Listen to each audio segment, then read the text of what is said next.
안녕하세요. 건강운동관리사 병태생리학 강의를 맡은 정인숙입니다. 병태생리학의 출제 경향에 대해서 알고 싶으시다면 출제 빈도를 확인하실 필요가 있으신데요. 지금 앞에 보시는 표가 병태생리학의 최근 4년간의 출제 빈도를 나타내고 있는 표입니다. 총 7개의 영역에서 매우 골고루 문제들이 출제되어 있는 것을 확인하실 수가 있는데요. 그만큼 하나도 빠짐없이 공부해야 하는 과목 중에 하나인 것입니다. 대부분의 문제들이 질환의 이해를 바탕으로 한 옳은 것 또는 옳지 않은 것을 확인하는 문제들이 출제가 많이 되었고요. 그만큼 질환에 대한 메커니즘 이해가 상당히 중요한 과목이라고 볼 수 있겠습니다. 병태생리학을 간단히 소개하자면 위에 보시는 표와 같이 병으로 야기되는 여러 가지 생리학적 변화를 연구하는 학문이라고 볼 수 있습니다. 그렇기 때문에 병태생리학이라고 하는 것은 질병에 대해서 빠질 수가 없는 것이죠. 그래서 앞에 표를 보시면 병태생리학에서는 기본적인 질병 과정, 심장과 혈관에 대한 질환을 다룬 심혈관계 질환, 폐와 폐쇄성 폐질환 등을 다루고 있는 호흡기 질환, 그다음에 경추, 요추 또는 척추 질환을 관련한 척추관절 질환, 골관절염에 관한 내용을 다루고 있는 골질환, 그 다음에 이상지질 혈증과 당뇨 등을 배우게 되는 대사계 질환, 신경계 질환까지 병태생리학은 준비되어 있습니다. 병태생리학은 공부의 양이 상당히 방대한 편이기 때문에요. 단순한 암기로는 한계가 분명하게 있습니다.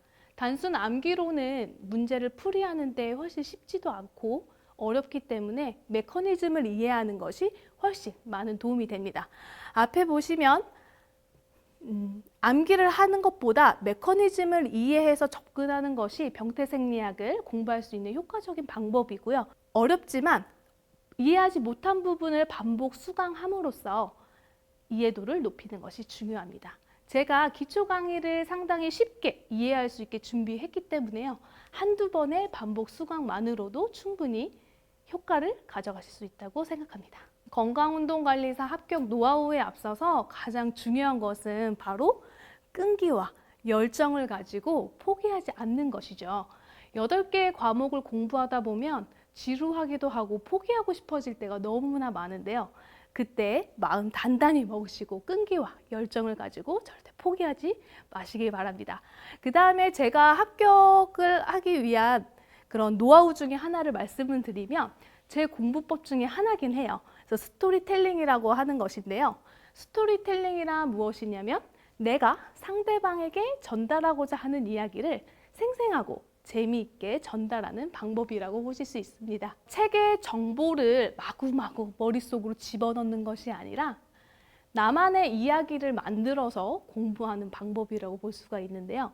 예를 들면 당뇨병에 대한 병태생리를 이해하고 운동 지침에 대해서 공부를 했다면 당뇨병을 가진 대상자가 내게 운동을 배우러 왔다고 했을 때 그 대상자를 앞에 두고 어떤 식으로 당뇨병에 대해서 기전을 설명해주고 그 다음에 운동 지침은 어떻게 되는지에 대해서 설명해주기 위해서 나만의 스크립트, 나만의 대화를 만들어가는 것이죠.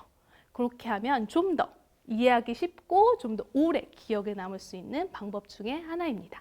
어렵게만 느껴지는 병태생리학 과목, 제가 이해하기 쉽게 열심히 준비했습니다. 여러분, 저와 함께 건강운동관리사 합격의 문으로 달려가 보시죠.